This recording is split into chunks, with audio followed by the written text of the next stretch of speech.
How are you feeling? I've been better, but I've been worse. You know what I'm saying? No, I'm good, man. Would you be interested in talking about Pokemon Sprayed? The new one? Yeah. Oh, yes. There was a huge delay. Are you sure my sound is coming through okay? Yes, it's going it it's good. Oh, okay, dude. Yeah, we can talk about anything, man. I mean, that's why I'm here, right? Absolutely. No, you just want me to start talking about it? Oh, yeah.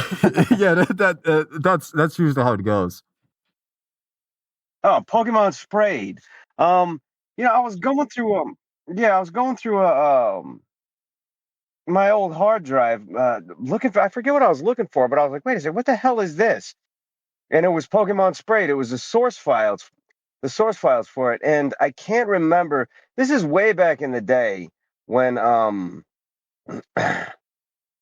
think we were gonna do a Pokemon collab on Newgrounds, and I can't remember. It's all kind of hazy, but I had source files for a cartoon I was gonna do. I had this stupid idea, and I guess I never finished it. I remember Spaz Kid, he finished his. A bunch of people finished a couple. I think Johnny Utah did one.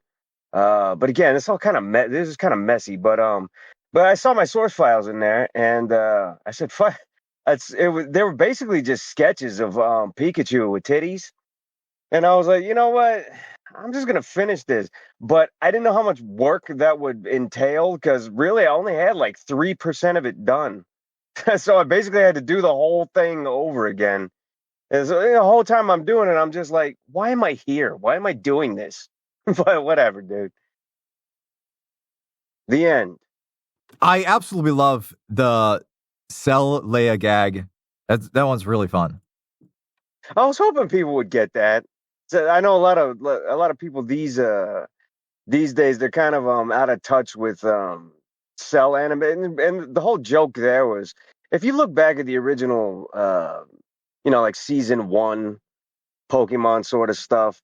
um I'm not gonna shit on the I could say shit, right? I'm gonna say shit anyways, but Yes. I'm not gonna shit on the show's production value. But if you go all the way back to the earlier episodes, some of the animation was pretty basic. It was just one cell, and I really don't blame them. It's not that easy to animate shit on cells, but that was kind of the joke. It was just like it's kind of like the lazy way of doing it, but in a digital sort of way.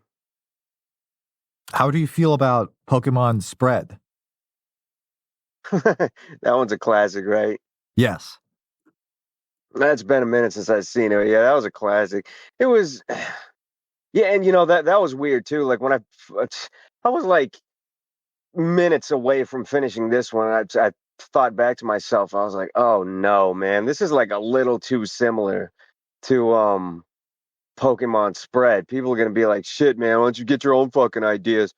And I was like, whatever, man. I'll just put it out anyways. Because I mean, that basically was like our idea. Like back in the like, me and Corey just had like the same. Spaz Kid had the same stupid sense of humor. It's like, wouldn't it be funny if somebody farted? Duh. We put out Pokemon Spread. Like working with Spaz Kid was always a lot of fun because we didn't think about shit. We would just laugh about something on the way to Dunkin' Donuts and be like, if you record that, I'll just animate it real quick. And he works really fast, so we're always putting out stupid shit like that. I miss that sometimes. It was a lot of fun. I don't even know where he lives these days. Shit, I'm in Arizona, man. I'm away from everybody. Everybody's all spread apart like butt cheeks, baby. Like butt cheeks. Like butt cheeks, and you have butt cheeks over there, right? You're from Denmark or something, right? Yeah. Oh, I have butt well, cheeks. We have those. We have we're catching up to the technology.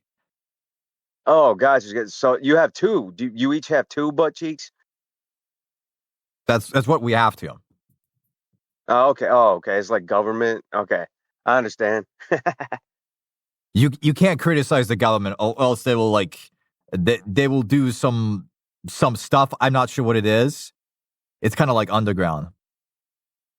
Oh, I feel you. Kind of sneaky like that, like an ex-girlfriend sort of thing. I got you. I really love the wallpapers that you've created. Like you've done so much on Newgrounds. It is amazing. Oh, well, yeah, thank you. I mean, it just kind of comes with the territory. I've been around Newgrounds since I was like, shit, like 16-ish. I don't know, somewhere around there. But yeah, I guess you're bound to make a lot of stuff for a place if you're there long enough. But I appreciate that, man. Thank you. Thank you so much. What's the story behind Carrot Juice? You made it for a user named Carrot Clock. Yeah, you know who Carrot Clock is, right?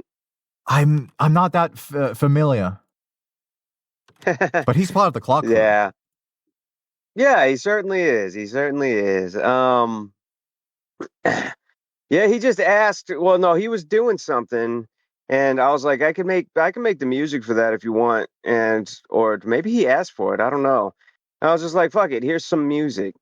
At the time, I was kind of getting into music production, and even to this day, I'm still not all that good at it.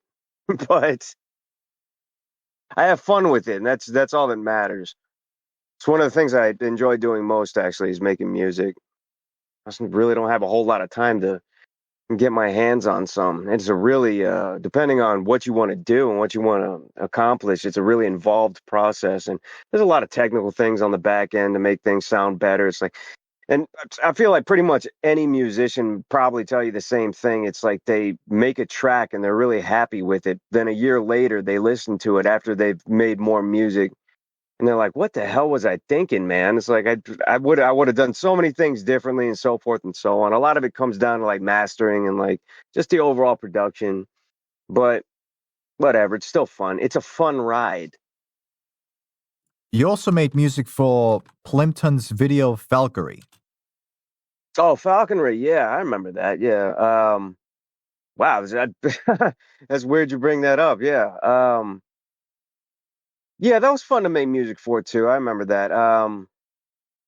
That game was interesting. I forget why that game even exists. I think it was just an excuse to make a game on something really kind of mundane.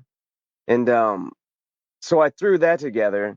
Uh, there was a lot of people. It was supposed to be like I went a little overboard on that because the subject matter is supposed to be like an old ColecoVision style game or Atari style game, and there was too many layers in my music, and it was a little too complicated. It's if anything, it should have been like 1/12 of what it was at the end. But I did enjoy making those. Those were fun.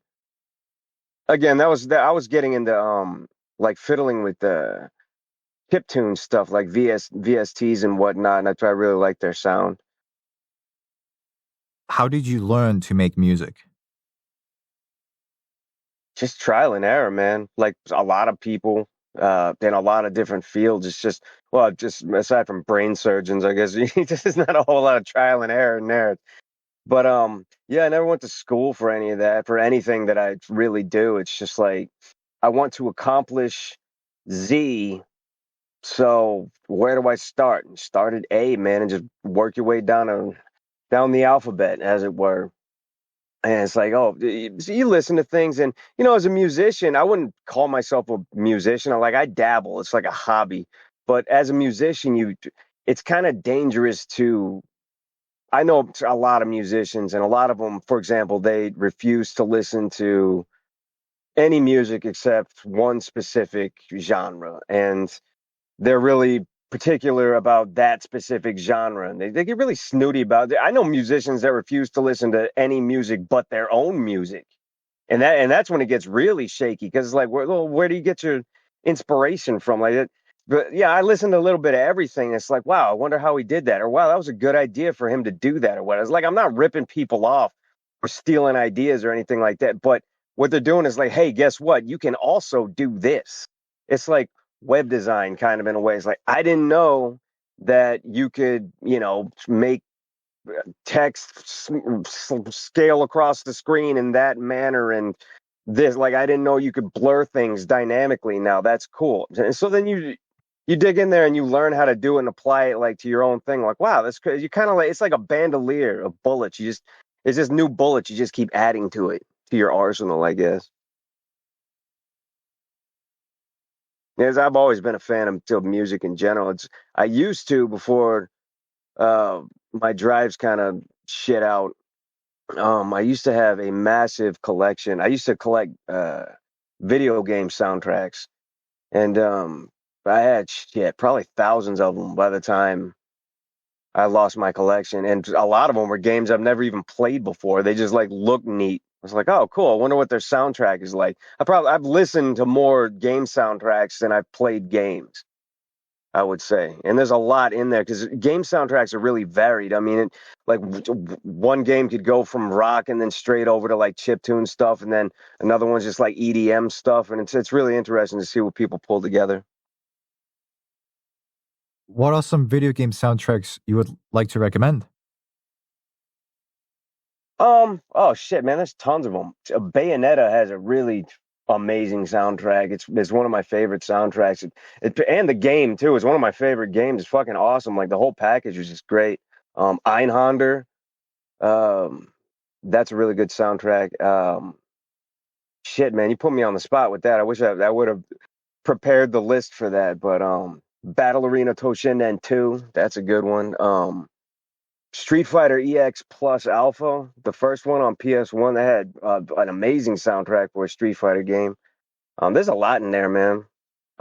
I'll email you later, and you could just fucking send it out into the ether.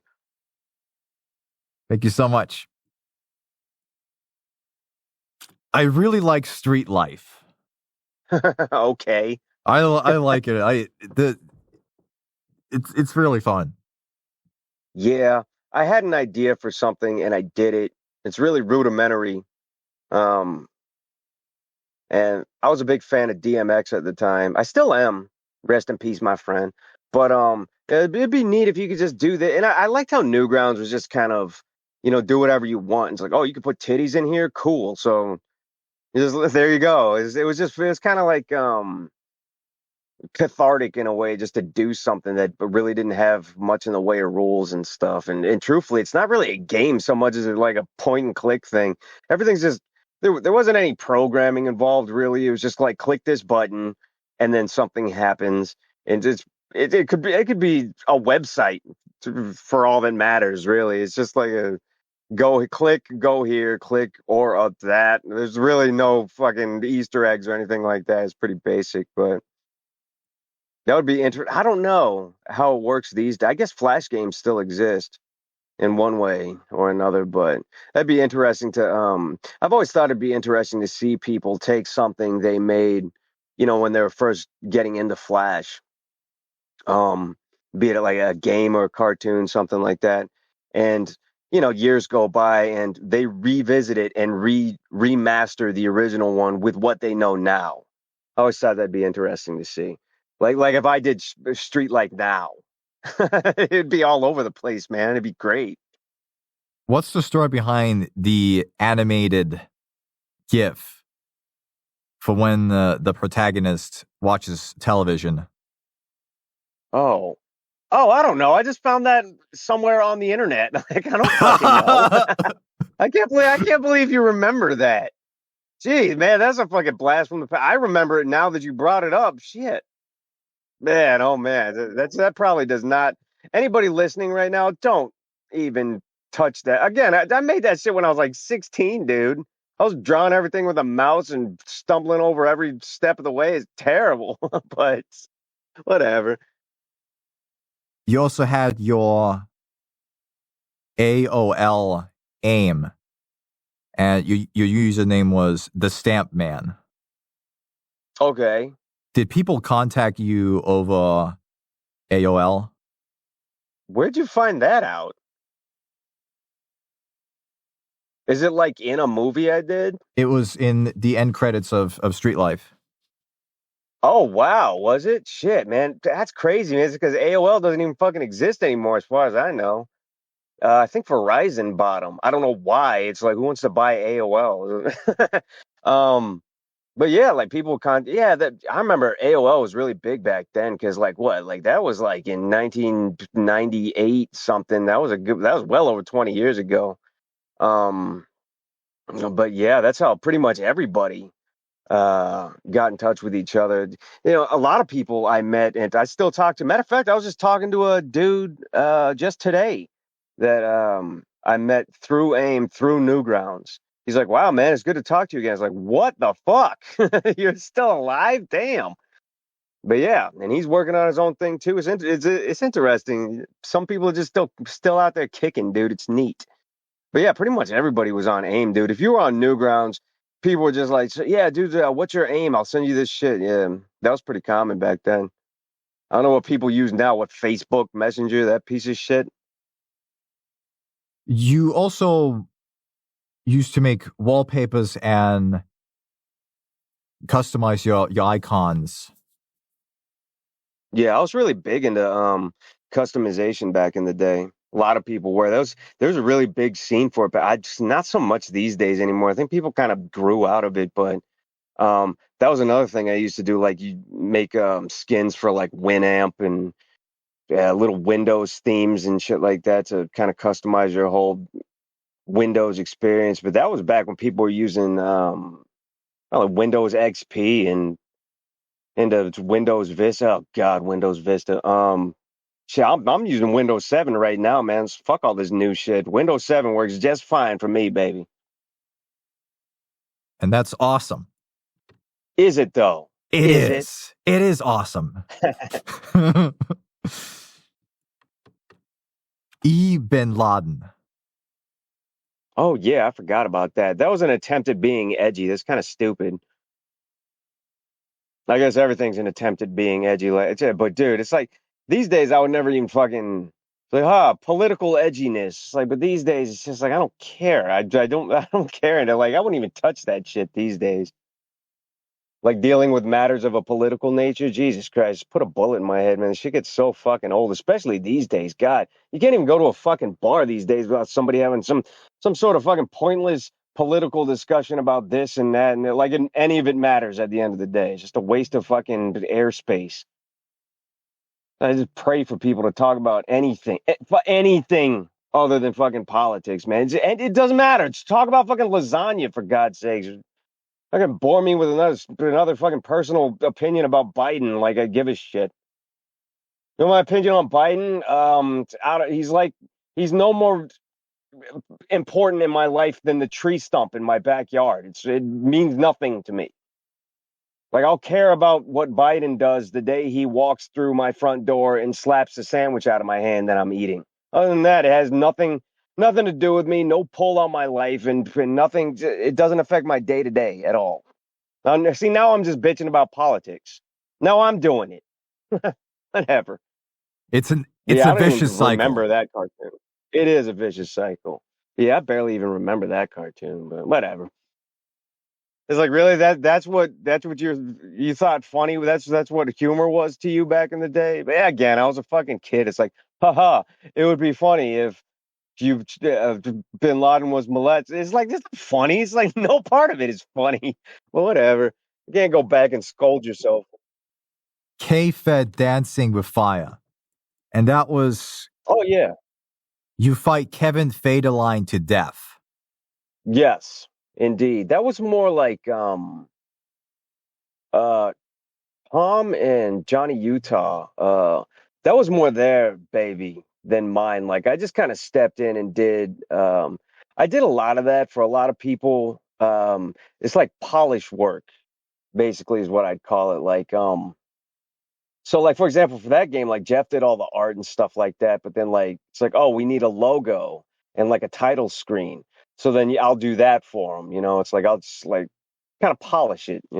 Just add things to it.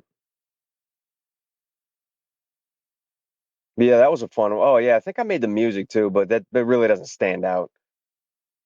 This is how it works with Newgrounds projects sometimes, especially like in house like that.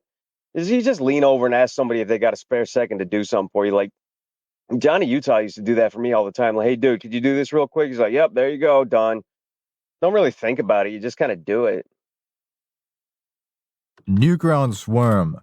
You made a pig sliding down to the happy house. Yeah, that was Sabrina, right? That was her, or was that I forget who started that worm. Because I know Sabrina Sabtastic, she did another art thing that was like an infinite art piece of some sort that she organized. I can't remember if she did the worm or maybe that was Lewis. I can't remember. But yeah, I remember that piece. That was fun. I'm gonna put that on a t-shirt. The Happy House, dude. There was also the Pico Lodge. Yeah, that's the one. Yeah. That was for Pico Day, yeah. Pico Lodge. Yeah, that was cool too. Lots of fun. I'm sorry my answers are so short. I'm not really the most interesting guy. I love it. I'm extremely happy. Yeah, but Danish people are easy to fucking entertain, man. I could jingle my keys and you would paw at them like a kitten. I'm just fucking with you, dude. That is such an egregious stereotype. The whole kitten thing needs to stop. You made Spider Girl, and the off topic you're referring to is the Believer Spider scene. Did somebody did you did somebody inform you what that scene was? Because I couldn't find a comment. Oh, what is the comment or the There was in the author notes you wrote a description to a movie scene. Does anyone remember a movie about a voodoo guy who tainted a woman's foundation as in makeup, and after she used it, developed a bump on her cheek that continued to getting bigger? Then Oh spiders yeah. came out. I still don't know what that. I still don't remember what that. I've seen that movie when I was a kid, and I don't know. All I remember is this woman was. I guess she was kind of being a bitch, and this voodoo guy was like, yeah, this. I don't know. He's kind of like middle aged, like black dude.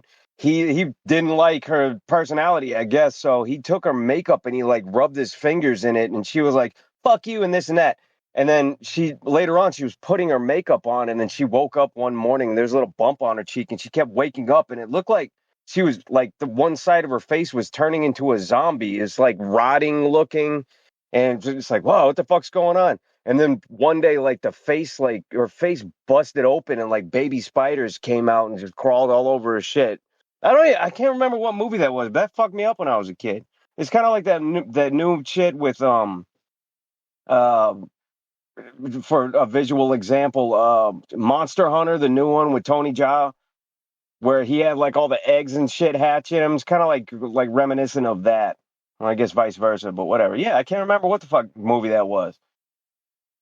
I think that is The Believers The Believers. because it has that spider scene. Okay, well, if it's got that spider scene, then all right then. It has the exact scene you're describing of a woman waking up and she has a pimple on her head on her cheek, and spiders crawl out of it. Well, I mean, cheeks are on the head too. That's true. You're really good at anatomy. But all right then, which is weird because I was just talking to somebody about The Believers, and I was like, yeah, I remember that movie being pretty cool, but I didn't put two and two together. All right, well, shit. All right, now I know what it is. Cool. After all these years, the search is over. Devil May Crunch. Oh, yeah, we were doing cereal box color for fake cereal. Yeah, I remember that. That was fun. That was a good idea. Just like those little challenges on Newgrounds, they're always like people always had good ideas to kind of like get you outside of like the normal stuff that you would normally throw together. And like the cereal box one was actually it was a pretty good idea. It it pulled artists in to also kind of like flex their graphic design muscle as well, because you can't just like there's tons of people that are really good at drawing characters, but like now you have to put it frame it nice on a box and then add a little logo to it, maybe some stuff in the corners and stuff. So you have to get outside your comfort zone, and seeing stuff like that and doing stuff like that personally is always fun. Like, oh, okay, like how am I going to do this? Interesting. It's like I could do this. Just give me a second. So yeah, that was fun. And yeah, I'm a big fan of Devil May Cry 3. That's why I did it. That's probably my favorite game of all time. And that's probably why I did it. No, that is why I did it. The classic dick face unicorn. Oh yeah. I don't know, man. I don't even know where that came from.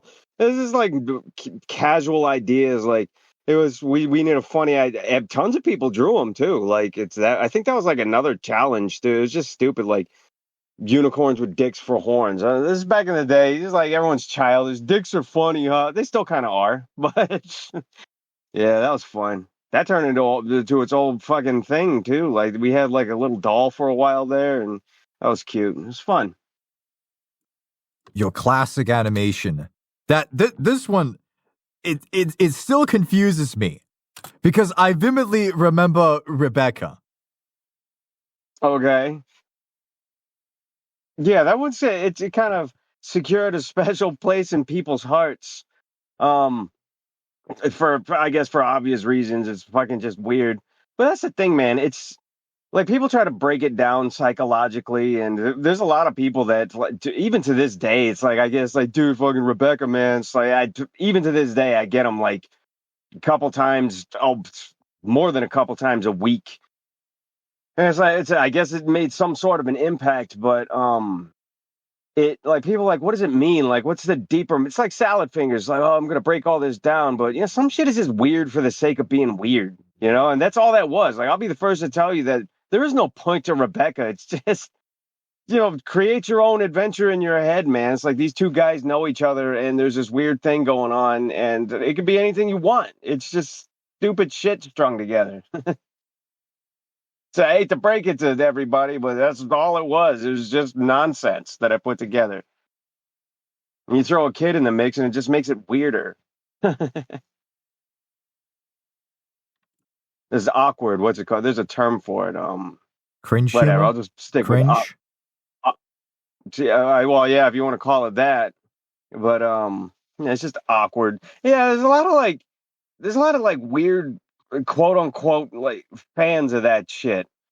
Like people that stay on top of like you think I put fucking Rebecca on my IMDb page? That wasn't me. Well, whatever. People like what they like, and who am I to judge anybody? Especially when it's something that I made. Like I can't be mad. It's like, what'd you expect? Tank Man. 5.5. Oh, right, yeah. I don't even know why I made that. Jeff was already working for the Utah. He was already working at the office. As far as I remember, man, that whole timeline is just hazy. But I can't even remember why I did that. It wasn't like it's just like to poke harmless fun, I guess. But yeah, it wasn't mean spirited or anything. I think he laughed. I can't even remember.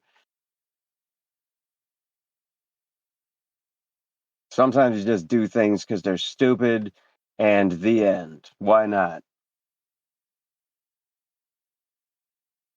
And Newgrounds should change its motto. Newgrounds, because it's stupid. Why not? At least Newgrounds doesn't have all these fucking YouTube rules. I'm starting to get tired of that shit, but whatever. It is horrific. What are these rules that are damaging? No, truthfully, I haven't had that much in the way of problems. My stuff gets shadow banned every now and again. If you want to call it shadow banned, I guess, whatever. Like for example, like I made a cartoon called Fairy Wish Prince, and if you punch it into the search bar, it won't come up, right? But if you know who made it, you can go to my page and scroll through all my work, and you'll find it there. So they didn't pull it down, but you can't really find it very easy. And I dubbed Pee Wee's Playhouse and made a video called Pee Pee's Gay House. And that was up, and I got hit with so many fucking potential lawsuits for that, man. Shout Factory, the company that owns the rights to Pee Wee, they hit me with all kinds of shit, threatening lawyers and all that. And it's like, dude, on Newgrounds, I wouldn't have to worry about this shit, but whatever. Oh, Tom's probably sitting over there shaking his head right now, like, uh-huh. Look who comes crawling back. But whatever. I don't really think about that all too much. But yeah, it's just little things like that. It's like pretty much nobody submits to YouTube without some sort of concern or deeper worry that this is all going to end poorly if it doesn't get pulled down completely, sort of thing. Well, you always have to worry about shit just getting removed for the sake of being removed. You have to worry about people getting pissed off about using a 3 second sample of some copyrighted song from 19. There's all kinds of fucking worries with that shit. Never mind getting paid. Being paid is just a bonus. Just keeping your work up there, and obviously, plus you can't do simple things like harmless things like God forbid you show a titty, just one titty in your cartoons, like, but it's gone. You can't do that, not on fucking YouTube. Even if people don't understand the difference between just being goofy and playful and stupid. And it's like it's just a titty, man. He's not being racist or hateful or inciting violence or anything like that. And you got to follow those fucking rules, or you can't be there, sort of thing. How do you feel about the way that the online landscape is heading? In terms of what entertainment? In terms of entertainment and general online interactions. Oh, we're already in the thick of it, man. We're fucking doomed. Have you seen the internet? It's it's a mess, dude. It's crazy. It's like things that used to be funny aren't funny anymore. Or it's hard to explain what it is. Like today, what passes for a comedy video is like a 5 second loop of Patrick Star from SpongeBob with rainbow colors flashing in the background and metal music that's turned up too loud. And everybody's like, dude, that's the funniest shit I've seen all week. It's like, what happened to people, man? It's fucking ridiculous. It's all like that weird TikTok humor now. It's like it feels like people are getting simpler and simpler in a bad sort of way. Like for the longest time on TikTok, one of like the funniest trends was just dumping a gallon of milk on your kitchen floor. And that was it. And everybody was doing it. Like, what the fuck, dude? What happened? It was like that all came crashing down. Like we were already in it before we even started realizing what was happening. Is it's to the point now where I see when somebody puts out something genuinely like charming or funny, I'm dumped, I'm blown away. I'm like, what the wow, what the fuck? You almost get sucked into the fucking I don't even know what to call it. It's like the doldrums. It's like, but I don't know. It's up to people like us to fix it all. And I'm not good enough to even help. So I'm going to sit over here and eat pizza and watch everybody else work because I'm lazy.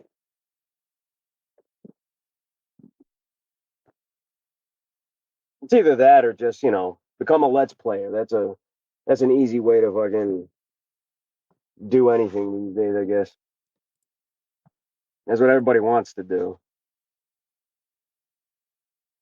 I find there is still animation that is thriving, such as Hell of a You think Boss. so?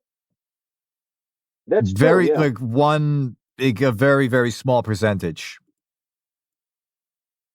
There's Hell of a Boss. There's Has Been.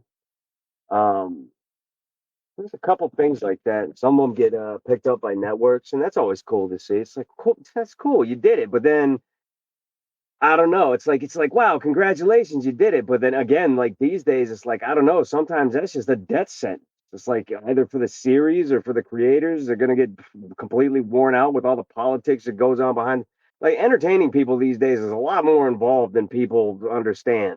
So why don't you just make it and put it on TV? It's like, did you understand what like lawyers and contracts and all this shit is? By the time you're done signing your last contract, you don't even want to fucking start episode one anymore. You're tired. But and then on top of that, everything's like money is first. Everything is money first. Like, how do we make money? It's like, hey, shouldn't we think about like maybe making something good and money would be like a nice byproduct of that?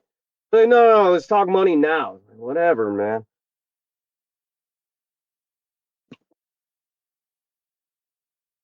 Yeah, it seems like a lot of stuff these days, like the actual content is an afterthought.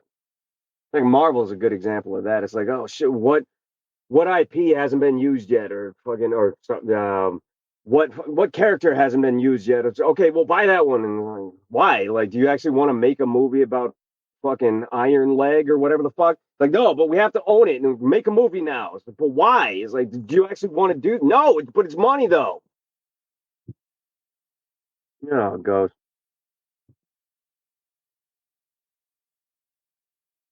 Do you feel happiness is a skill that can be cultivated?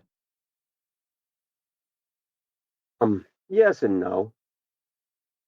I don't know. It's tough to say. Everybody's different in that regard.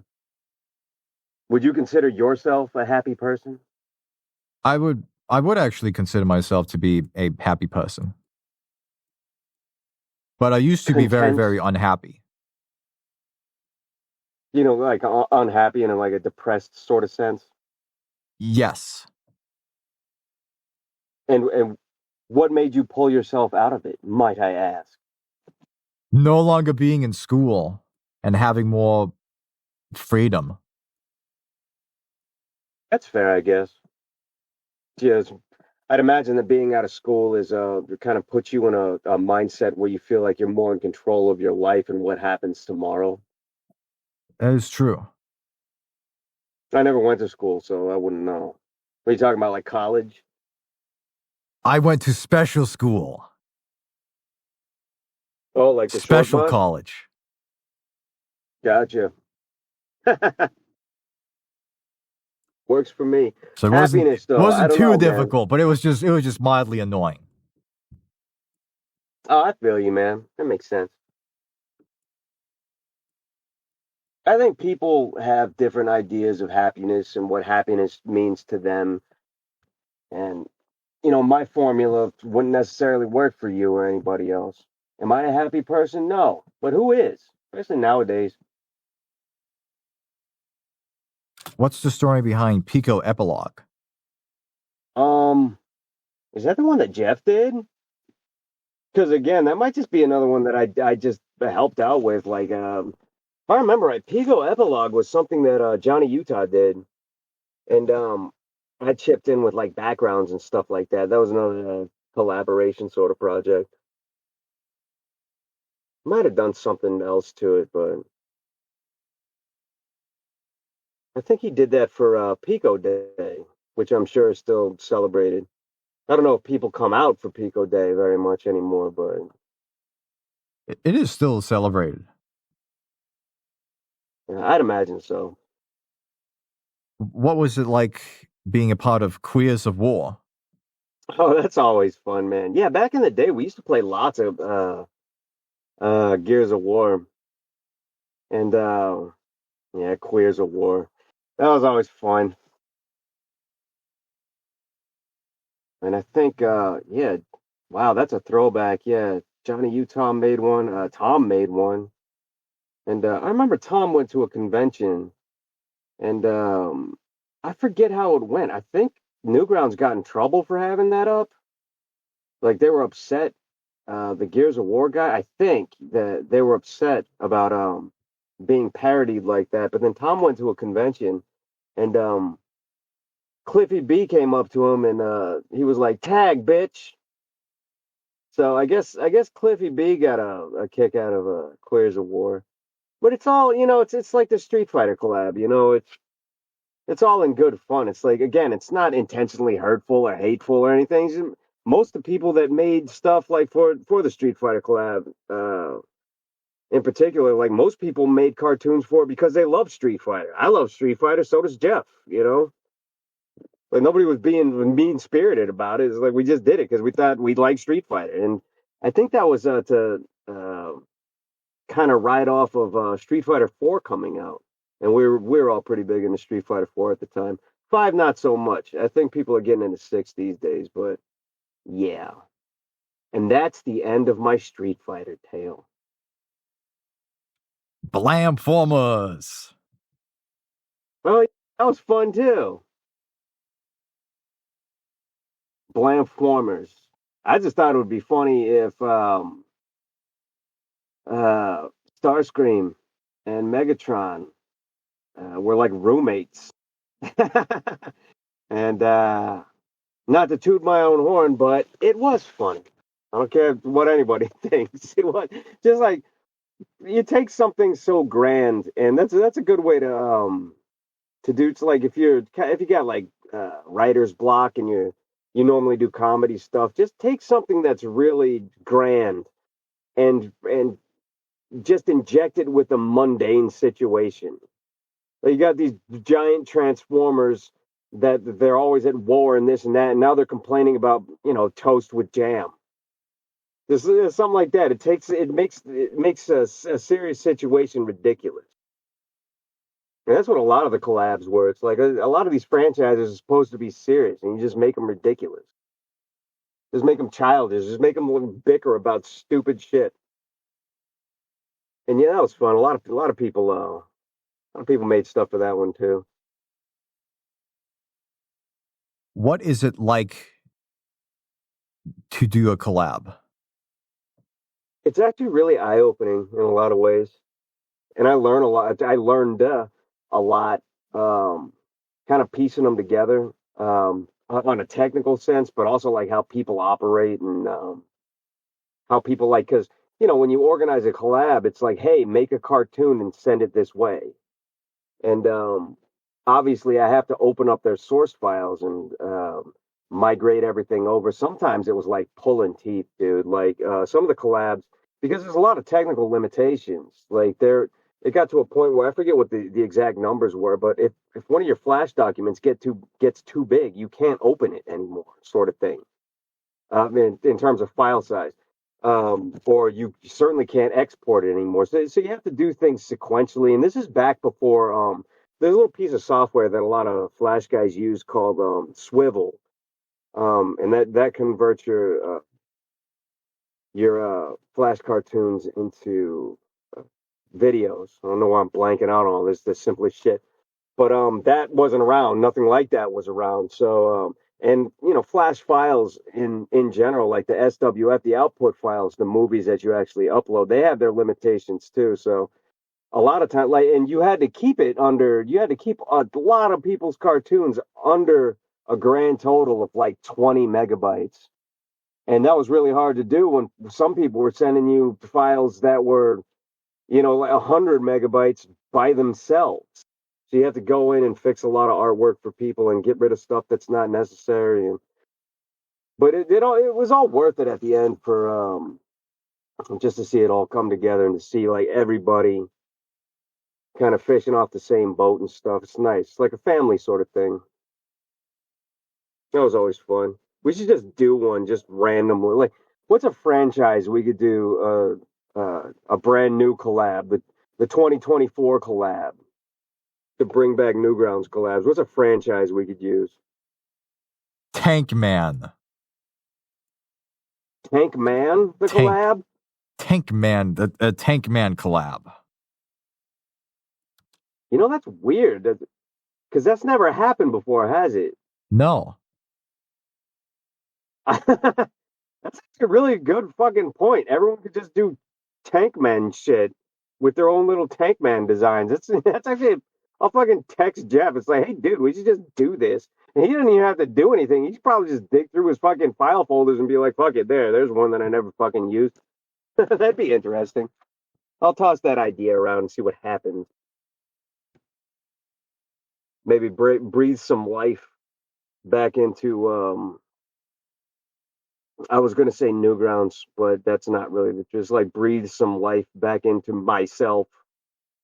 Get people fucking stoked about coming through on a collab and stuff. It really gets people fucking motivated to get something done. Like there's a goal. Like if you're an individual animator,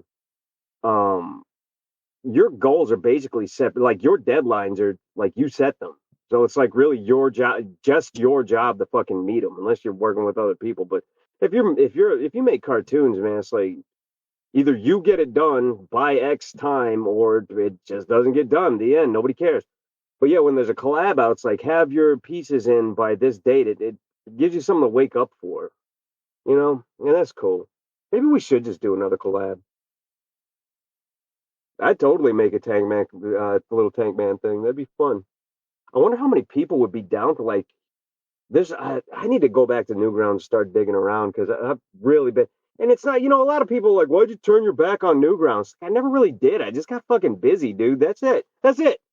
But everything's got to have some sort of weird treachery story about how so and so hates so and so. But it's like, nah, dude, I just got busy and just kind of drifted this way. I still love Newgrounds. I got nothing against Newgrounds. Get over it, man. Fucking relax. But it's been a while since I've actually been like a daily. When I was working for Newgrounds, it's a lot easier to do to like be a daily part of it because it's like your homepage. You sit down at your desk and it's right there. It's just like Newgrounds all day. And ain't nothing wrong with that. That's cool.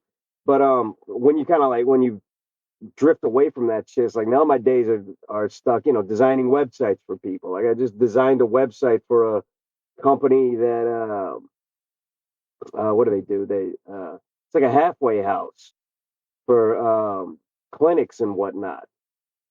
It's boring. Like, but that's what I do. It's like, oh, we need a logo, we need a website ASAP. It's like I can hook you up with all that. And people are like, where the fuck is Stanford? It's like I'm over here designing dumb shit that you will never see. That's where I'm at. But I forgot where that whole tangent was.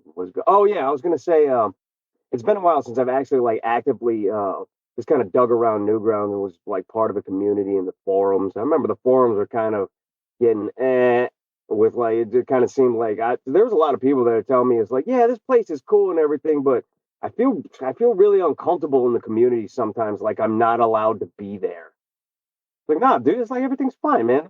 About it. It's like there's people a little rough around the edges sometimes, but I've seen way worse community. And I was I didn't know what the fuck to say.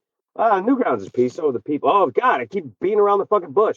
I don't know. I know a lot of the artists that, like, for example, let's say I was doing or we were doing a collab, starting a collab.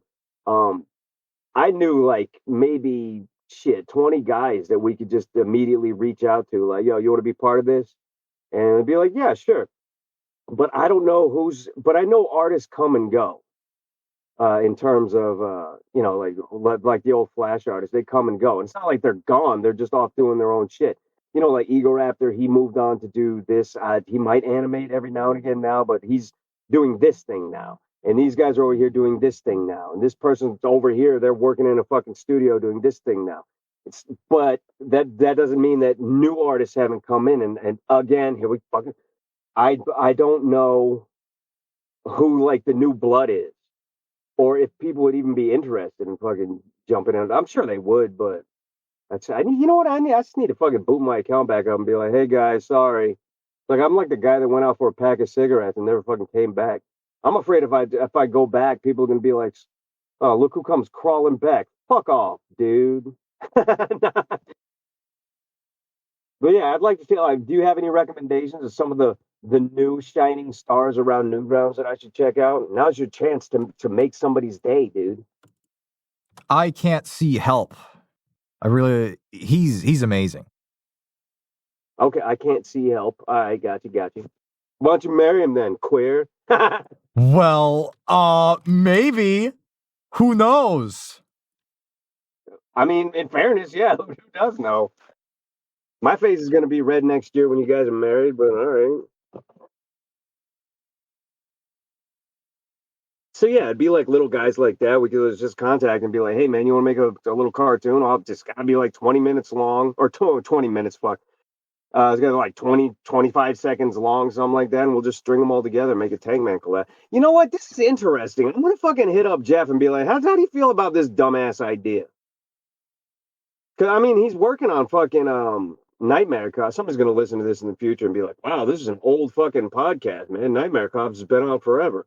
But he's been working on Nightmare Cops. He could probably use something just different to shake up the fucking monotony. So I'll see what's going on there. And you know what? If the Tank Man collab never happens, then blame him because it wasn't my fault. It's all him, and Jeff hates all of you. That's fact. Straight from the horse's mouth. You know, you can make a piece too. Do you animate? I don't know. I haven't seen your body of work yet, aside from your audio. I'm bad at animating. I'm so bad. And you spent the first half of this shit talking about all my. Did you even see my old shit? Good God, you weren't talking about bad. That wasn't even bad. That was just horrendous. Maybe you don't give yourself enough credit. You're not bad at animating. You're just different at it. Or maybe you're just fucking terrible. Huh. I never thought about it that way. See? It's all about perspective. You just have to reframe it. People could send voicemails to Newgrounds back in the day. Shit, I don't even know if it's still up. Have you tried calling the number? I haven't. I'll probably also be like taxed to death if I do. There was an idea, kind of a loose idea. I thought it was kind of a good idea. I don't know if it came after the one that I did or before the one, but it's an interesting idea to take just to have an open line where people can leave voicemail. Nobody ever picks up the phone. I think you could pick up the phone if you wanted to, if you felt so inclined to pick up the phone, but it would just record voicemail, and the voicemail would get saved in basically like an inbox, and they'd be saved as waves or MP3s or something like that. So you could just drag one out, and you basically have a full audio track right there. And it's like for a minute there, it was like a gold mine. There's a lot of weird ones and a lot of super fucking weird ones. But excuse me, I got a heartburn. Anyway, but it was I thought it'd be an interesting idea to just take some of those audio clips. I mean, the audio is already done. You don't have to fucking whatever, and then just throw them in a cartoon and just animate them. And that the voicemail one that I did this on Newgrounds, that was an actual voicemail from some kid, and I forget who checked the voicemail box, the actual like the PO box. We had a PO box too. Who checked it? He was either Tom or his brother Wade. But the shit that the kid was talking about in the video, he actually sent that. He's like, I sent you chewed up food with McDonald's wrappers.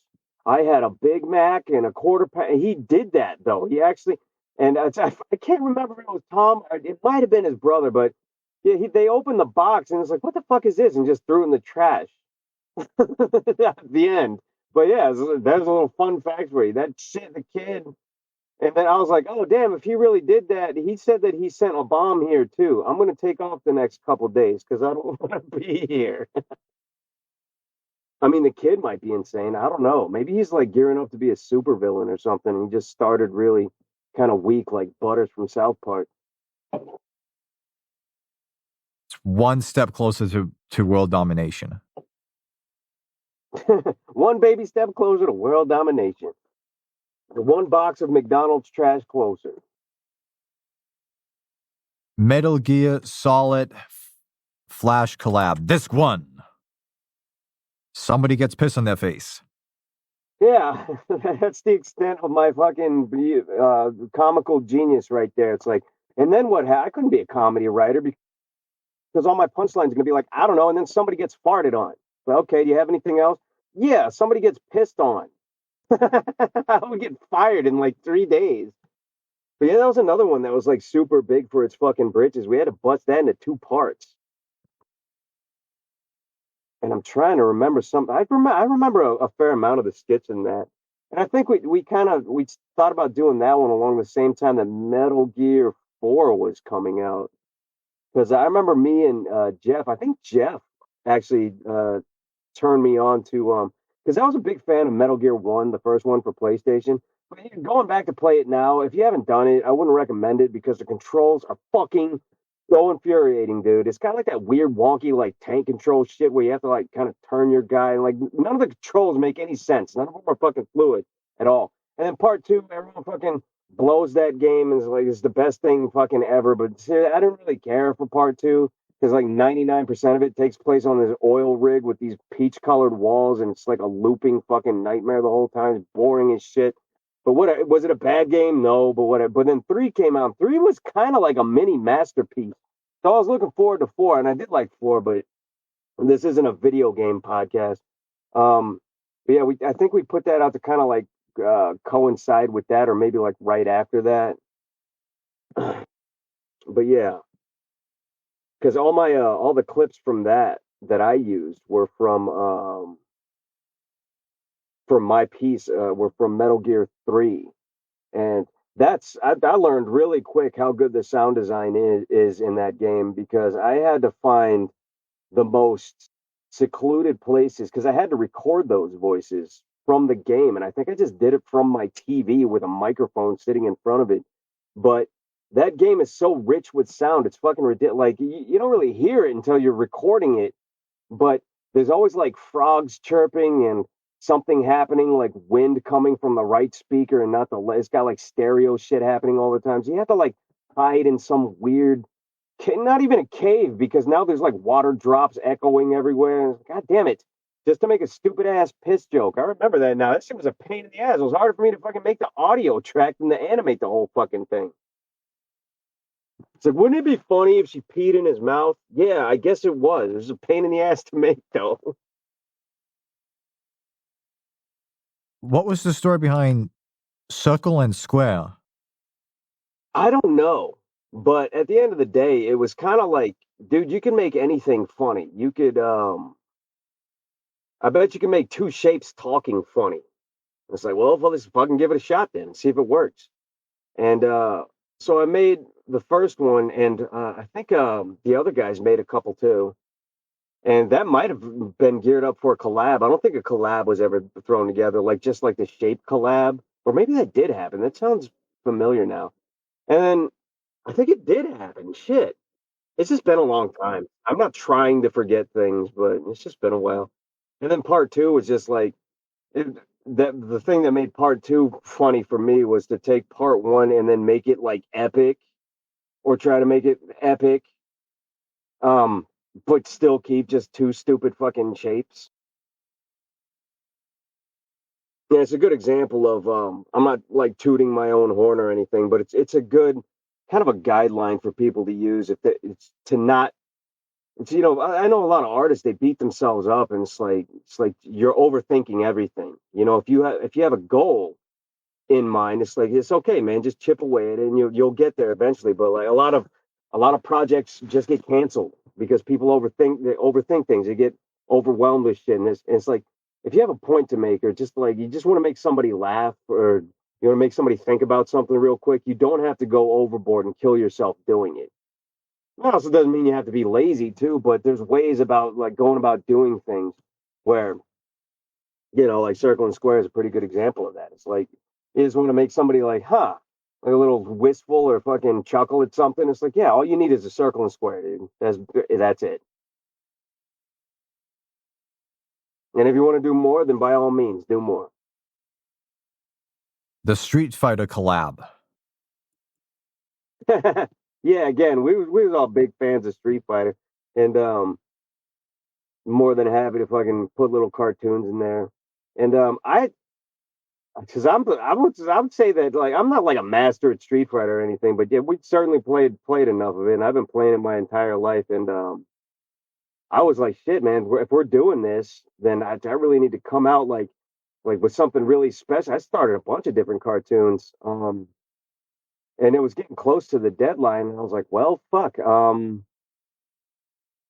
So I kind of scrapped everything else I was doing and just threw that one together. Like I just kind of, it was kind of like panic mode. Like I need a fucking cartoon. Just, I don't know, just have what's her face and Guile fucking and the end. There's really no point or punchline to it. It's just nonsense. I made sure to put mine at the end too because it was like, oh boy, yeah, this is a little much. But it's all in good fun, man. It's just ridiculous bullshit. I know a lot of people were upset.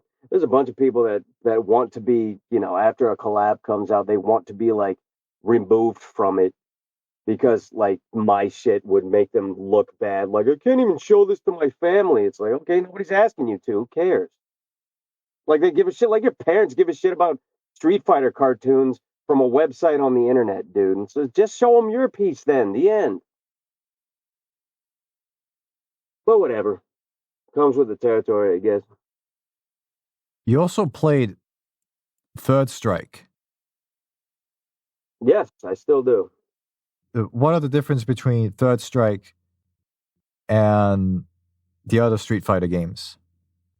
Third Strike has a really it kind of came, Third Strike kind of came like halfway down the line after like the original Street Fighter games, and you had Street Fighter Alpha, but Third Strike came in like the Street Fighter 3 uh subsection of everything. There was two, or no, god damn it, there was three Street Fighter 3 games, and the Third Strike is the third Street Fighter 3 game. It's kind of complicated, but it's just a fluid game of visually and gameplay wise. It's not overly complicated with 19 fucking HUD bars and all this. The mechanics were really simple, and it was really beautifully animated. Seriously, and everybody was getting into that. Like especially after a lot of tournament footage was coming out, it was like people got back into it, and yeah, I would probably say that's my favorite Street Fighter game of all the ones that are out. Even six, that's probably number one for me. If you want to play a 2D Street Fighter game, it's a good place to start. I'll put it that way. Yeah, the characters are different too. You got your classic characters, but there's some for everybody in there. I would say. Just don't go online and try to play it with people because they're just gonna wax you for no reason. Come on, pass on. Oh, that's French. You don't speak French? What's wrong with you? I'm sadly not. I just cannot do it. My brain is You're not built for closer to that. Frenchy land than I am. Actually, I don't know how to do it. It's like comme un poisson. It's basically French for like a fish, quote unquote, like a fish. You know, like I'm gonna gut you like a fish. Like poisson is fish. Huh. Now I get And it. it's supposed to be like a stage play sort of thing, like a French kind of stage play. One of the guys at Newgrounds was like, I recorded it, and one of the guys at the Newgrounds office, I don't know if I think he told me to animate it. He's like, dude, you should animate this. And he's like, he loved it so much. He just kept his name is Tim. He kept pushing it, even when I wanted to quit. He's like, dude, no, you have to put this. Like, I don't know what. Just things trigger in people's minds sometimes where it's like, I like, you don't know why they gravitate towards it, but yeah, that one was fun to do. A lot of people don't know that truthfully, I was going to quit because I animated the puppets. If you want to call it animation, I basically just kind of moved the puppets around, sort of thing. Um, but I don't think I would have quit, but it was a serious. I considered it for a second there because I animated the entire cartoon. I got all the way through it, and then I was like, oh fuck, there's supposed to be puppets. I need to add these strings, and I was like, there's no way I'm going back and fucking adding strings to all their movements, man. It's gonna fucking drive me nuts just for this stupid ass joke. There's not even a joke in it. It's just two fucking puppets just talking. But my buddy Mike, he worked at the Newgrounds office for a while there, programmer.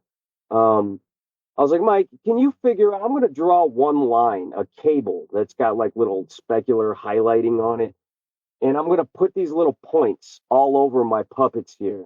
They're called symbols in Flash, just these little dot symbols, and I just put them on hands. I was like, what I need this code to do is replicate this line, basically and put it on every place that I put a symbol.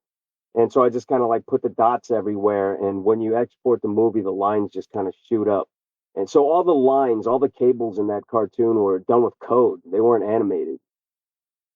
And it saved truthfully, it saved the day because he put like little bounce physics on them for when like a symbol moves too fast, or like when one of the characters' arms moves fast or up or down. It like kind of the top of it kind of lags around or lags behind and just kind of emulate what it would look like for a puppet show. But yeah, that was cool. Thanks, Mike. Gonna blow my fucking brains out now. I can see it is on the YouTube has the wires, Yeah, but on Newgrounds it is without wires. really? That's interesting. Huh. I wonder what the deal is with that. Interesting.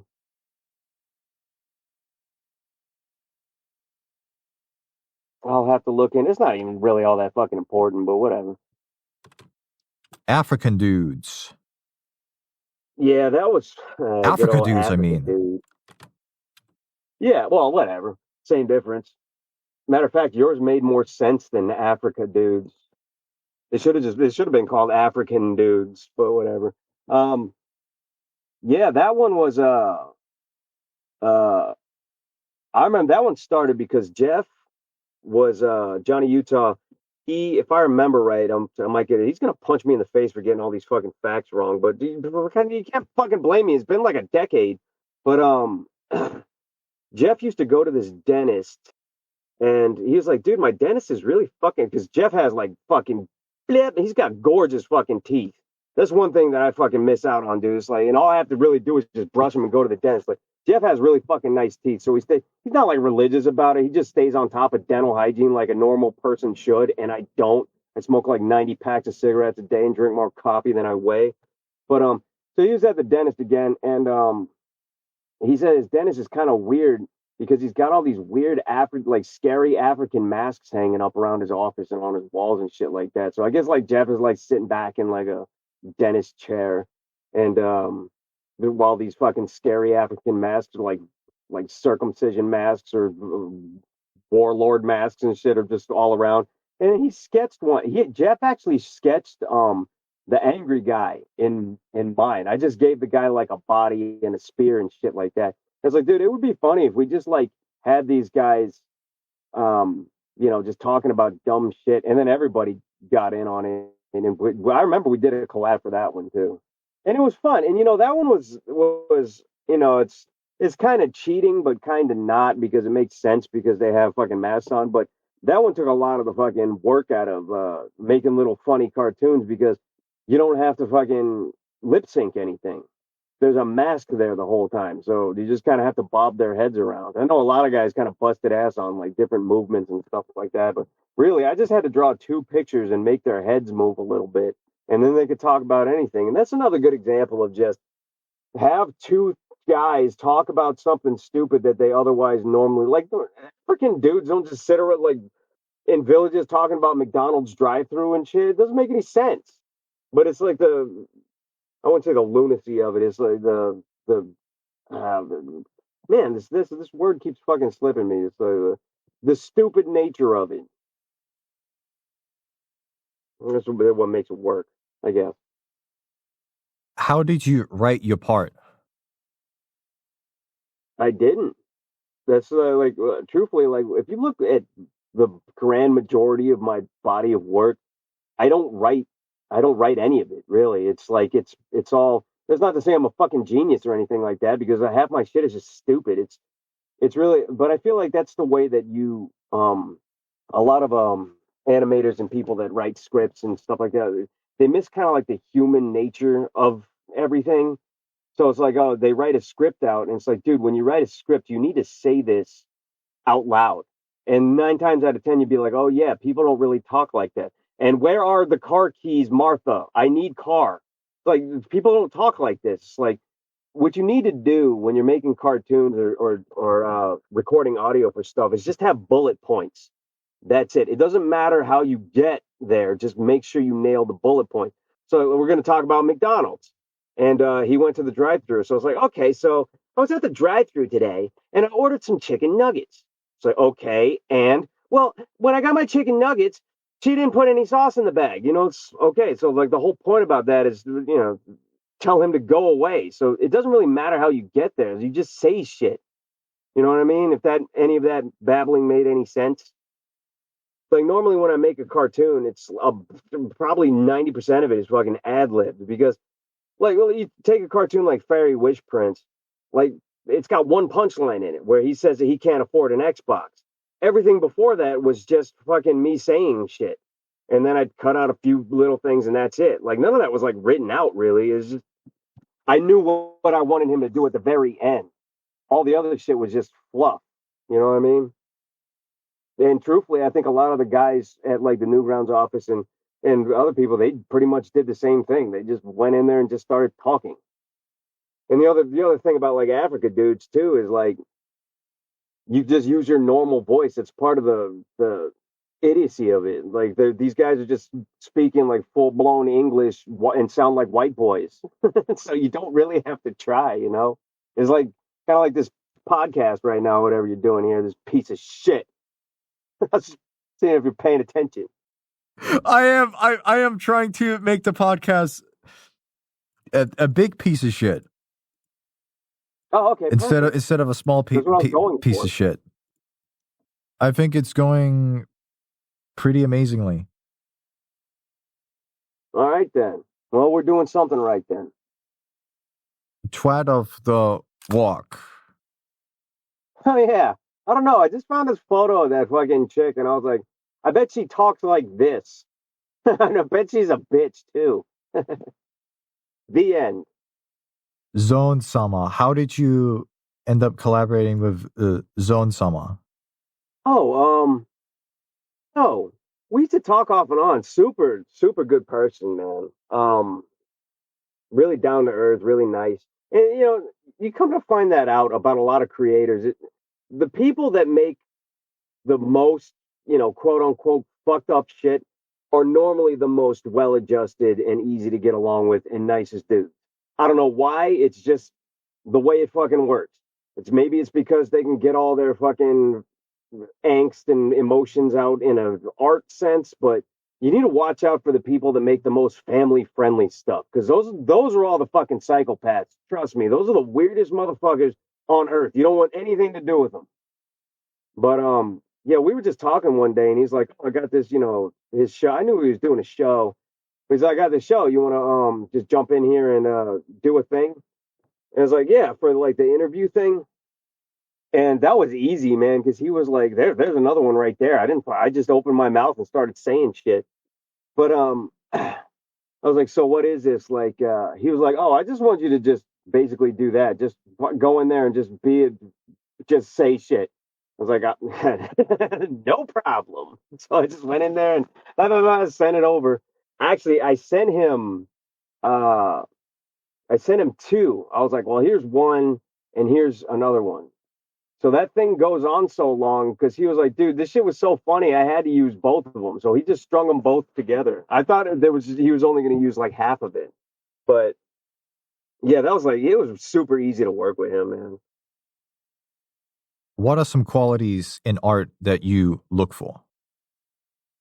I don't know. You first. Communication. You weren't expecting that, huh? No, I wasn't expecting. Communication of ideas. Okay, I'll steal that one. Also, titties. Can I have some titties? I like it when artists communicate the titties, if that makes any sense. I never thought about it that way. I really do appreciate a good color palette. Some washed out pastels and stuff. Those people have an eye. What's a bad color palette? The standard one that comes with MS Paint. There's nothing you can do to make that shit look good in any regard. The standard one that comes with any art program, matter of fact. That's just hex codes and shit, man. That's like FF0000. You know what color that is? White. No, it's red, dipshit. White is FFF. God.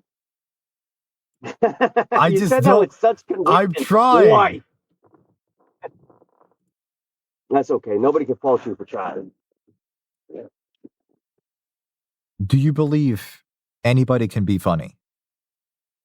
Yes. Without a doubt, yes. Will everybody laugh at that person? No.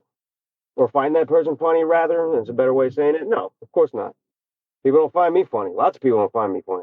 A lot of people think I'm fucking obnoxious. A lot of people want to punch me in the face. They don't even know who I am. Matter of fact, there's a lot of people I want to punch in the face. I have to stop myself sometimes, like, fucking know that guy. This is what it is, man.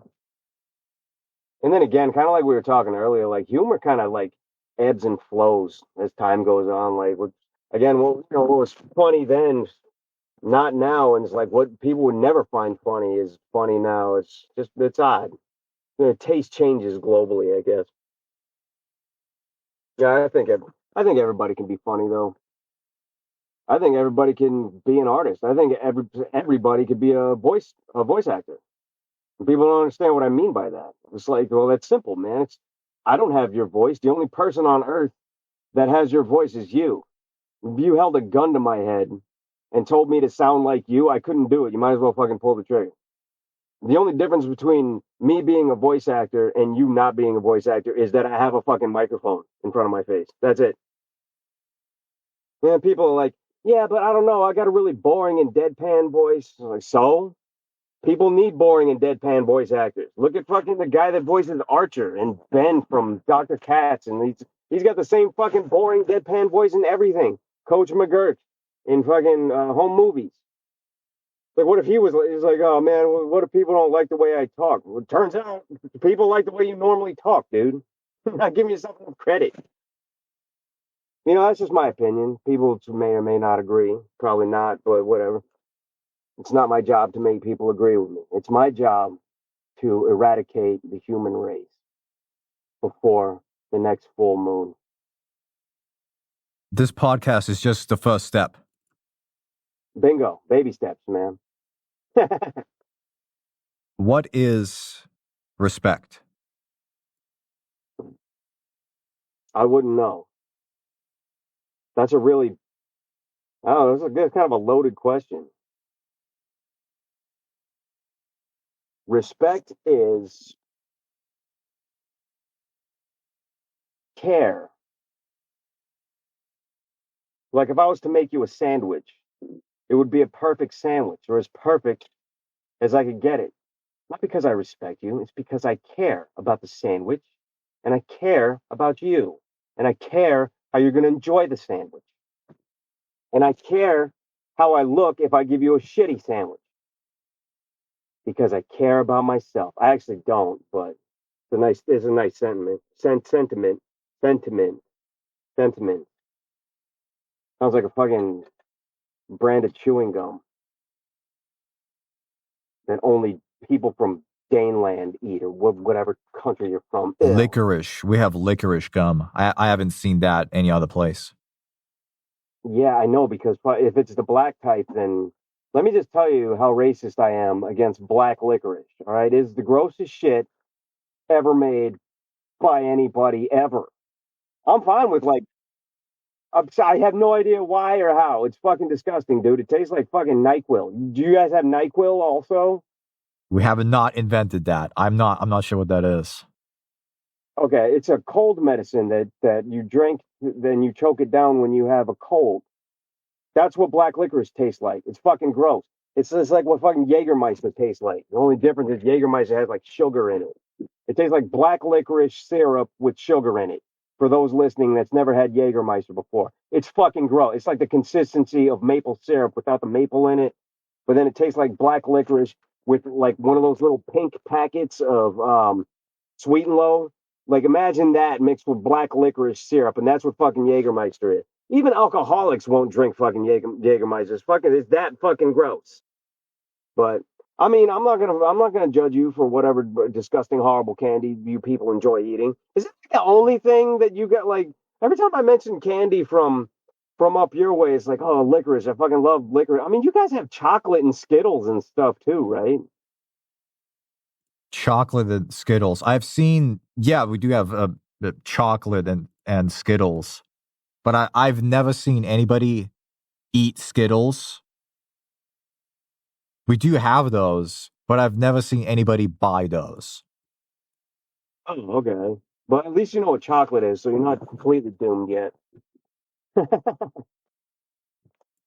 I like the very dark chocolate. As close as it can get to 100%. I love that. I love like harsh tasting stuff, like ginger shots. I can drink a whole bottle of ginger. I love that. That's fair, man. I mean, that's just you. That's just your taste, and it's all good. I understand why people really like the really dark chocolate. I get it.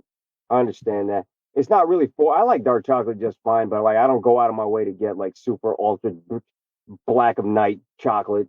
But I understand why people like it. It's the same reason people like tea versus really dark coffee or whatever. It's just the potency of it makes sense. Kombucha is good. Yeah, I've had it a few times. I can't say I'm a huge fan. It kind of tastes like spoiled root beer. Oh, you guys probably don't have root beer, huh? We probably it's probably something else, and it's called something else. Yeah, maybe. Beer is called øl in our language, Danish. Gotcha. I learned something new today. Very interesting. But what is creativity? Uh, it is creativity is making yourself available for the world to see. It's opening yourself up. It's like getting naked but leaving your clothes on. Yeah, something like that. This is who I am. This is what I have to offer. Can people be dishonest in art? Yes, people can be dishonest in anything. You can make dishonest lasagna. I mean, you can be dishonest in anything that you're not fully invested in. I suppose. Yeah, art's another one. It's like you shouldn't. You could a form of a form of dishonesty in art is being an artist and as opposed to making, and I'm guilty of it. Just don't get me fucking wrong. I'm guilty of a fuck ton of doing it, a fuck ton. But dishonesty is like a good example. It's not terrible or anything, but a good example is as opposed to like say a cartoon, as opposed to making a cartoon because you think it's funny and you want to put it out. You start your cartoon and say, "I'm going to make this cartoon because I think this is what people want," and like you're making content for people as opposed to making it for yourself first, which is the best way of going about doing it. You make something for yourself first and put it out there, and people will naturally. It's just a natural byproduct. People will gravitate towards it somehow. You might as well do that. You're gonna get viewers either way, so you might as well make something for yourself first. And you'd be surprised. Most people kind of think along the same lines you do in terms of comedy in most senses. But for you to waste all your time saying, gee, I hope people like this because you're trying to manufacture it for their specific taste that you think they want to see. That's a waste of your time. It's a waste of everybody's fucking time, really, because you're just making something based off a loose idea that you think other people want. And that's pretty dishonest, at least to yourself. And I've done that plenty of times. Kind of feel shitty afterwards. Do you feel there's a lot of pressure from outside forces to make something for them? Sometimes, but at the end of the day, even if there was, it's really up to you, the creator, to do it or don't. And a lot of people get annoyed. It's like, oh man, I really want to see a part two of this or a part, whatever of this. I would really wish you'd keep going.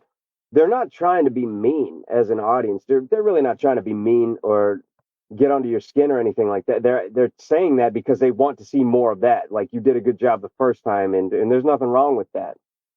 But I do see a lot of people like they make things based on expectation and shit. Most of the time, I see people working on projects like that. They're pretty miserable the whole time because they know what they're doing is just basically feeding the fish.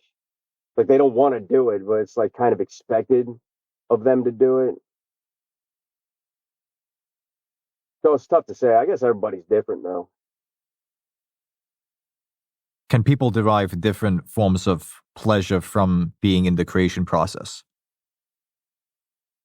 How do you mean? That almost sounded sexual. Yes, it could be. perhaps some people make art because they get social proof for doing it and they feel they are part of a community. For sure. You mean like validation, something like that? Yeah, I mean, there's a lot of that there. I feel that sometimes too. Um, my biggest boost is, truthfully, when I animate things, I don't necessarily like the animation process. A lot of the times, it's like pulling teeth. I've never been like a phenomenal animator or anything along those lines, but I do know a lot of people that are phenomenal animators, and they really enjoy the technical process of making cartoons. The thing I enjoy about cartoons is the payoff at the end. I know that somebody's going to laugh at this. A few people are going to laugh at this, and that's where I get the enjoyment from. It's like I'm about to make a lot of people fucking laugh. Like the cartoon doesn't mean anything to me, and a lot of I wouldn't say a lot of my work, but there's a bunch of examples of my work where it's like live action stuff, or just like a song or something like that. And like the goal there is the same too. It's just to like cheer somebody up, make somebody laugh, give somebody a fucking mild chuckle, something like that. And you could do that in lots of. You don't need to animate anything. Like truthfully, I don't need to animate shit. Like if I want to make a dumb joke, I could just take a Pez dispenser, like a Thor Pez dispenser, and just make a dumb joke. Like I don't have to fucking animate this fucking grand thing. I leave that to the dudes that are fucking good at it and actually enjoy the process. If I can make people laugh just by fucking looking at them, I'd just do that because it's easier. But I actually have to fucking put some work in to get a fucking laugh. And animations are just fun because you like, you could, well, obviously, I mean, I don't even have to say anything. It's like the world is your fucking oyster, I guess. You can do whatever you want. Is it easy to damage oneself in the process of creating art?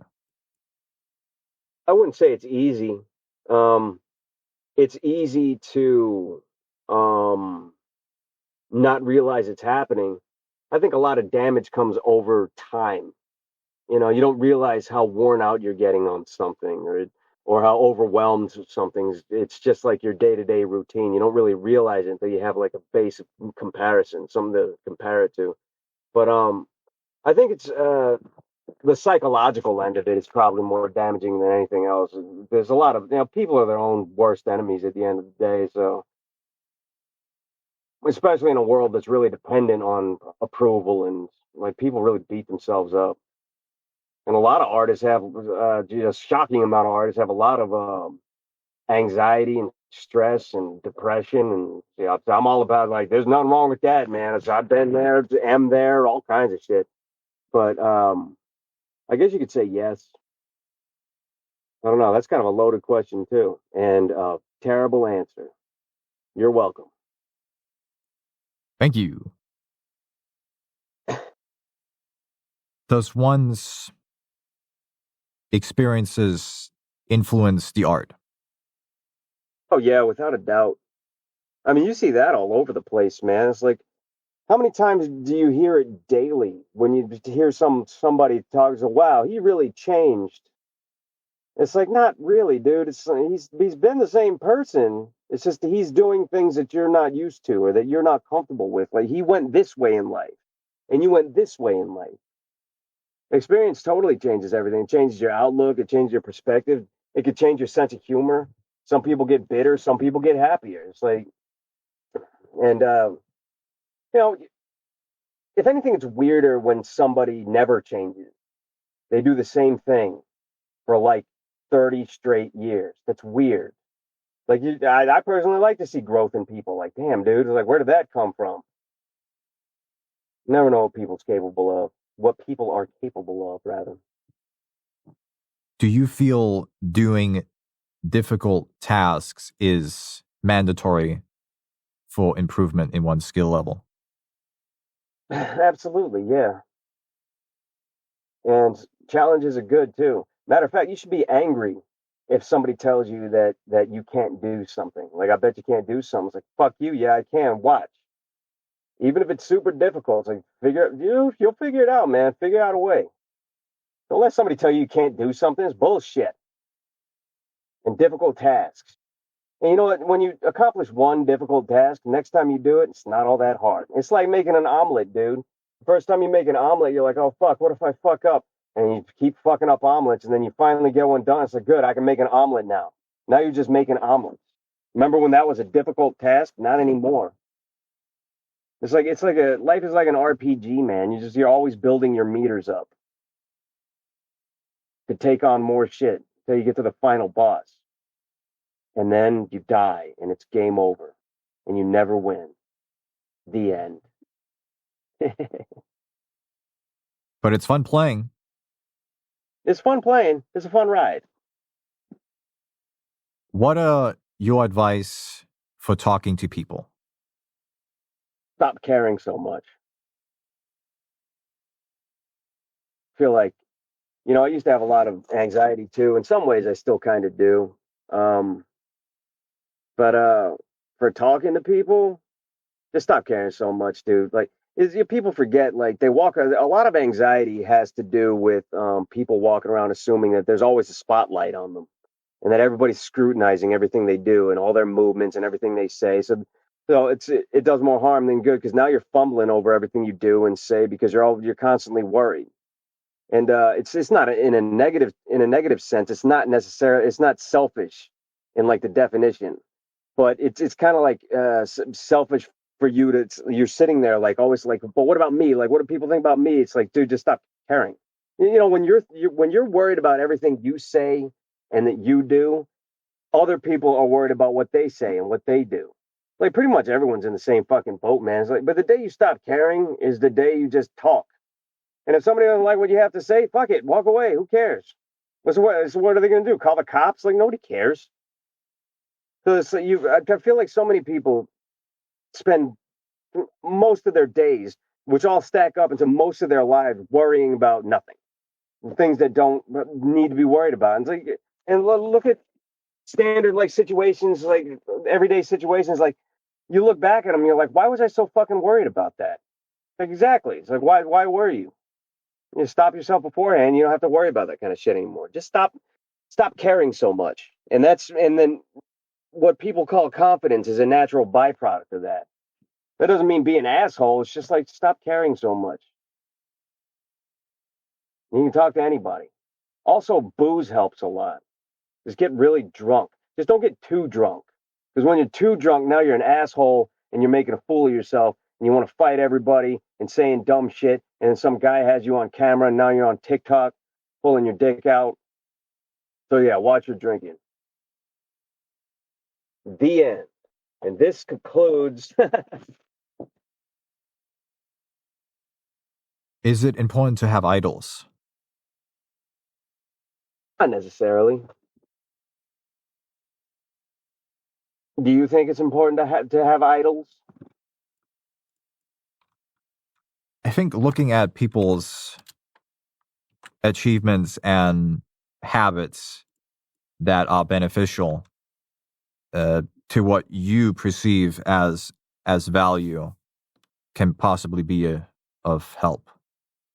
And understanding how someone got to the position that they are, and understanding that it is a process, that things are done in the context of a roadmap, of a period of time and events, that can give a good perspective to understanding how someone would like to develop. Okay, yeah, that makes sense. That's fair. I'd say it's beneficial in its own way, but you have to kind of cherry pick. And I would say, as opposed to considering somebody like an idol or somebody you really look up to, um, kind of take it back a couple of notches, and again, kind of cherry pick any admirable qualities they might have, and build your own world for yourself. But acknowledge things that you like about people, but never take somebody as a whole and say, I want to be like that guy. Now, that's a dangerous game to play, man. I've met plenty of people like, wow, like way back in the day, I'll meet somebody. It's like, wow, this isn't what I expected at all, because you build a mental image of not who somebody is, but your idea of who you think that person is. Like, you almost wrote a book about this person in your own head. And like you, like I don't know, like there's people that I look up to every now and again, but it's like, but I don't know what he goes through on a daily basis. So it's tough to say. I would just say be wary about doing that. That's all. And like always focus on yourself and kind of put little nodes in here and there to to boost yourself up. Follow by examples.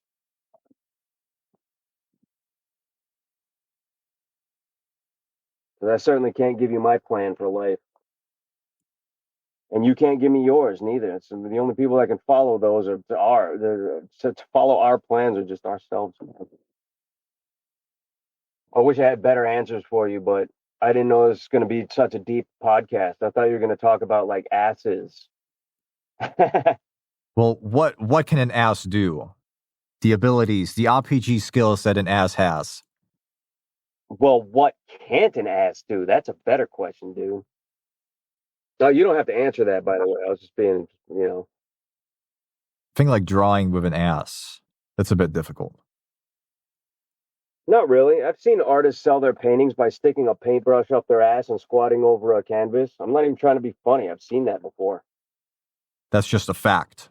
This is serious. That's Yes, actually that's a serious fact. art. Like, don't make fun of that. Yes, that is a fact. And I own multiple paintings of his. Don't make fun of him. No, I don't know if I'd have any ass paintings hanging in my house. It's a little weird. I mean, it's a conversation piece. Like when people come over for dinner, you can be like, you know who painted that? So and so. Guess how he did it? And now everybody's leaving early. They just don't get it. They just don't understand fine art. I mean, I've seen people buy worse shit. You see that guy that fucking taped a banana to the wall with duct tape and then sold it for like 150 grand. And then I think he did it again and then again. Yeah. And that's all it was. It was just a piece of fruit taped to the wall, and it was at an art gallery. I mean, seriously, you just go to Google and type in banana taped to wall, and that's all the pictures. That's it. That's all it was. People are interesting sometimes, man. To say the least. What's your weather like there? Dark. And it is cold and it rains a lot. Oh, So it's good. It's not that bad. can't complain. How do you feel being a part of Newgrounds has affected your life? Okay, how Newgrounds has affected things. Truthfully, again, I've been there since I was like, again, like 16-ish. Shit, I couldn't even buy cigarettes, but well, legally, but yeah, I'd say it made up pretty much the biggest part of my life, really. Most of the people I know came from Newgrounds. I met through Newgrounds, and like I wouldn't have done any of the work for the Behemoth if I wasn't with Newgrounds first, because Tom like programmed the first Castle Crashers game, and I was around for that. I was actually around for Alien Hominid, but I came in late on that project. I did a couple of things for that, um, like their website, I think, and this and that. But yeah, big impact for a lot of people, I think. If you had the option to thank someone, who would that be?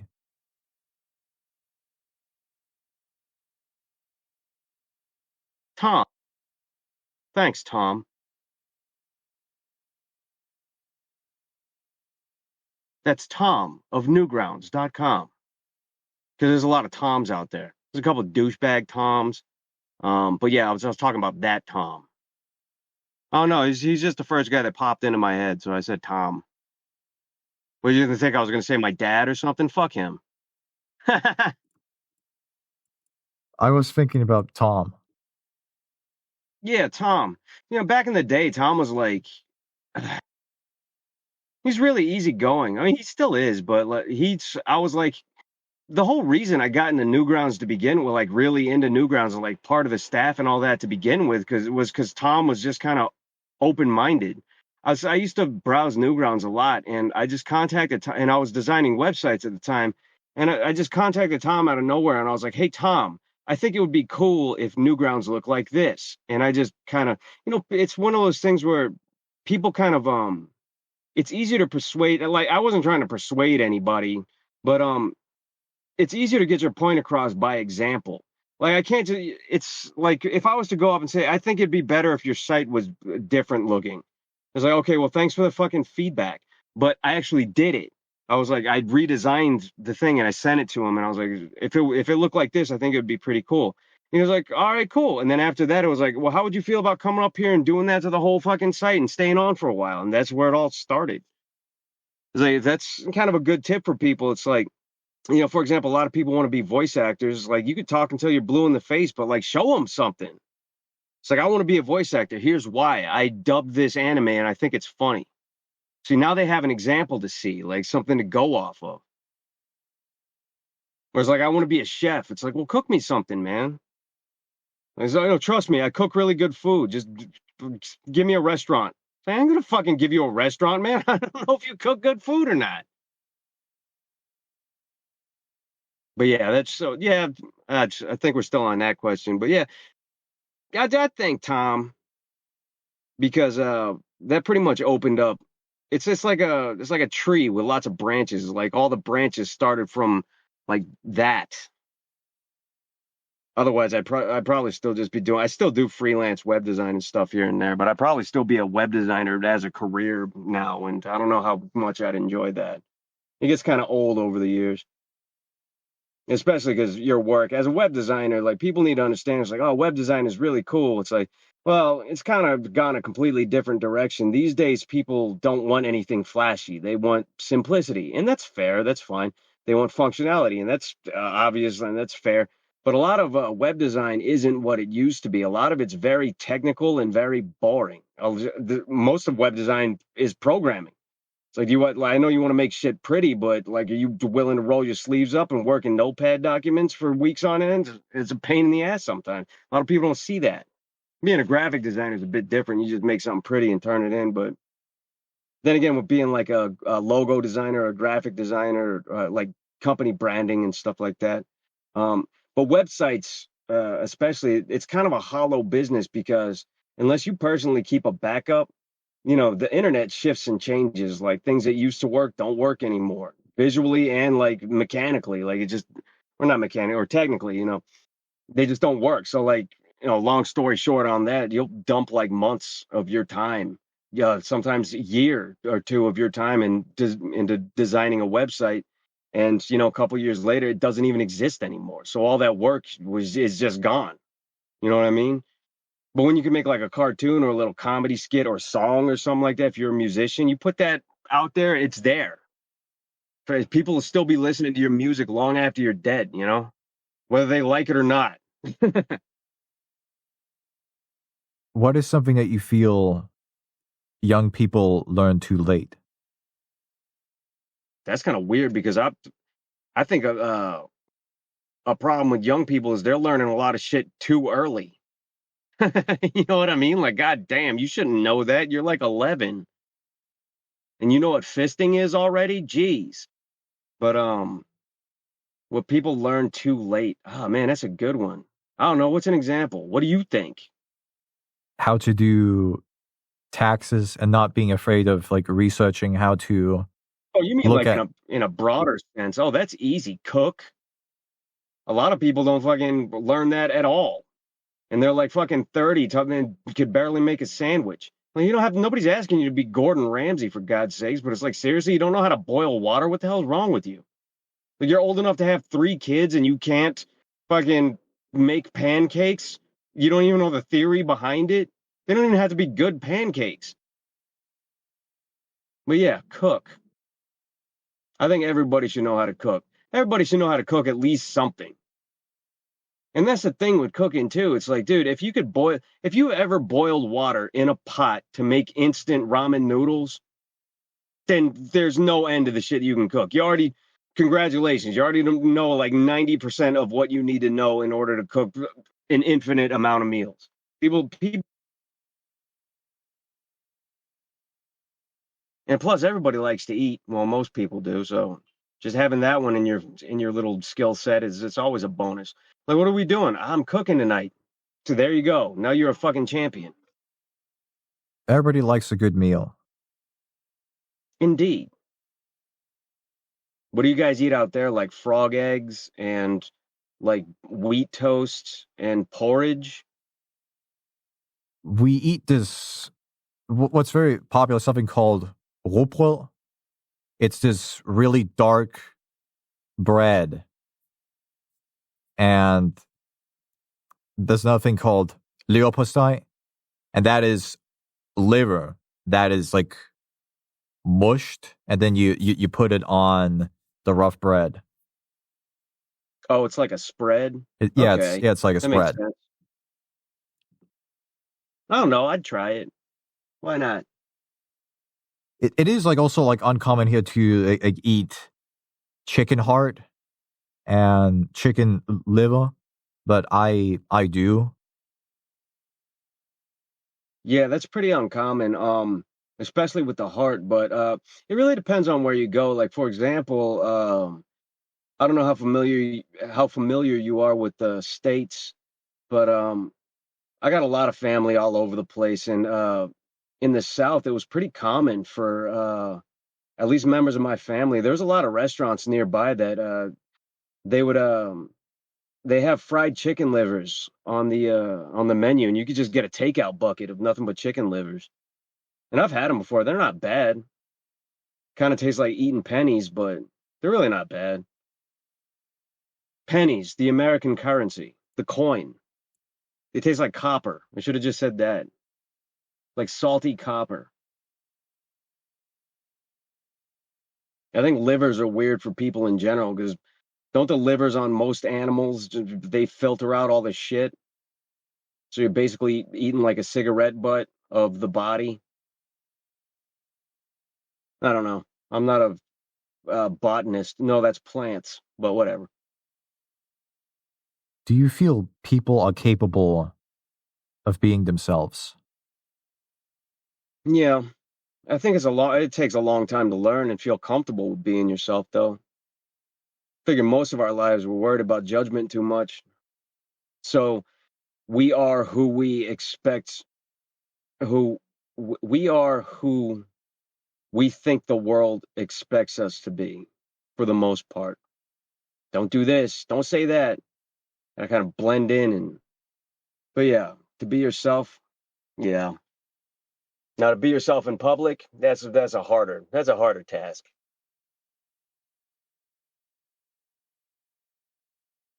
And being yourself can get you in a lot of trouble because it's different and weird and people aren't used to that. And that kind of goes back to what you were saying about creativity earlier. You know, if you get stuck in one pattern of releasing, you know, a specific type of content, that's what people will eventually know you as. That's the idea of you that they have in their head now. And if one day you just break away from all the shit that you were doing and say, you know what, I'm going to be myself now.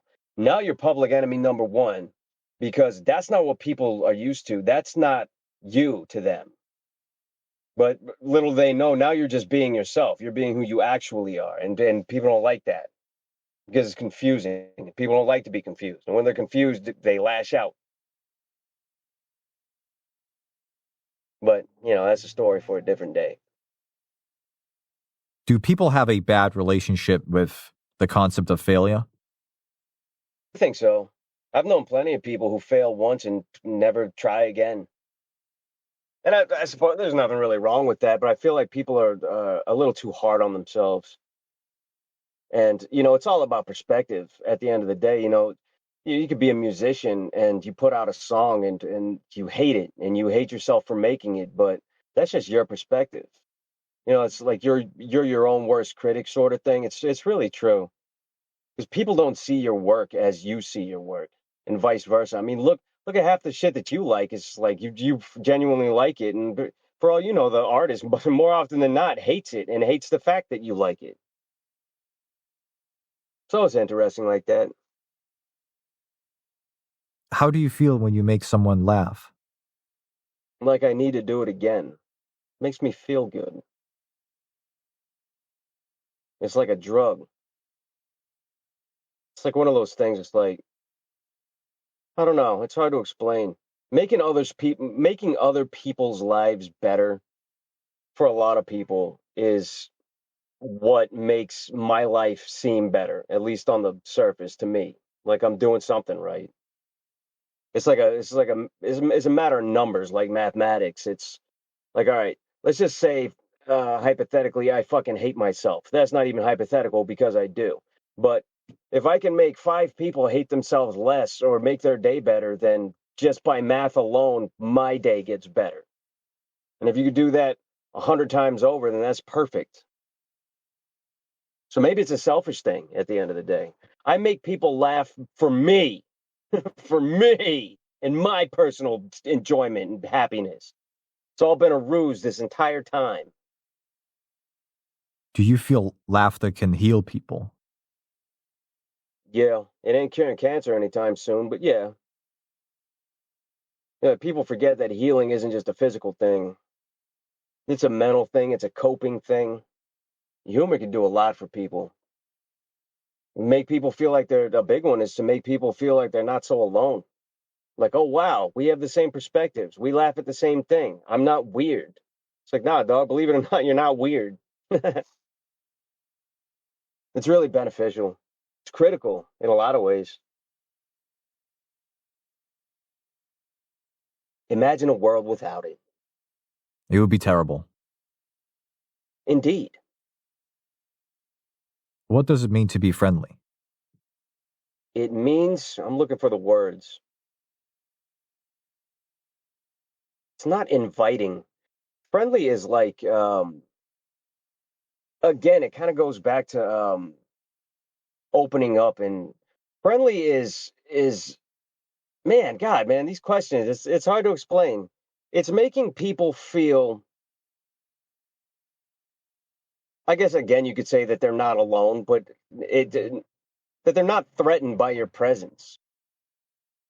Like a friend of mine once said that everybody's an animal in a way where everybody's on edge, but he uses humor to break the ice when he meets pretty much anybody. And he said, if somebody's feeling anxious or you're feeling anxious about meeting people, all you have to do is when you introduce yourself and they're like, "So, how you doing, man?" Small talk. Just be like, "Well, I'd be better if I didn't shit my pants yesterday."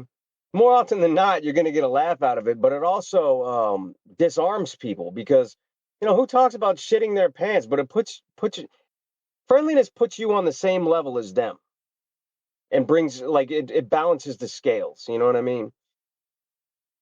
And you can't be threatened by somebody who shits their pants. You know, even and you're obviously a joke. Well, maybe you did shit your pants, but it's just a fucking obvious joke. It's just to kind of lighten the mood and shit. It's to make people. It's to comfort people. It's to make people feel comfortable in being alive. It makes people feel okay to be comfortable to be alive. That's what friendliness is. And that's extremely important because I feel a lot of people are dealing with negative thoughts about themselves. And they probably Oh, think without a doubt.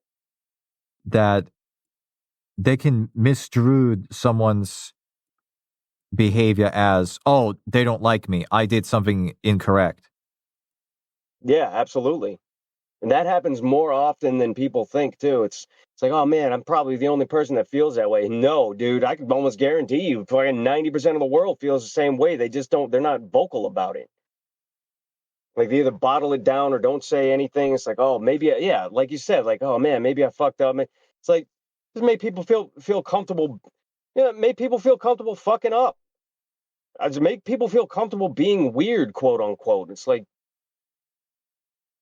everybody's got their own thing going on. I feel like most people wear a mask. It's taking somebody's mask off and telling them that they don't have to wear it around you. That's friendliness right there.